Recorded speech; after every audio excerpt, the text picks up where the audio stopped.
In this video, I will show you how to download and install Microsoft Office for free. Microsoft Office is a powerful suite of productivity tools, and you don't always need to purchase it to get your work done. I will guide you through the entire process step by step so you can enjoy Word, Excel, PowerPoint, and more without spending a dime. Whether you are a student, a professional, or just someone looking for free alternatives, this tutorial will help you access Microsoft Office legally and for free. Don't forget to like, subscribe and share this video to help others discover these money-saving tips.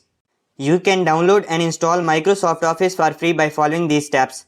Step 1. Go to the official Microsoft Office website. Step 2. Sign up for a Microsoft account if you don't already have one. Step 3. Once you have an account, sign in. Step 4. Choose the Office product you want to see, e.g. Office Online, which includes free versions of Word, Excel and PowerPoint. Step 5. Use the online version of the Office applications directly in your web browser without the need to download and install anything. Keep in mind that while the online versions are free, Microsoft also offers a paid subscription service called Microsoft 365, which provides additional features and the ability to use the full desktop versions of Office applications.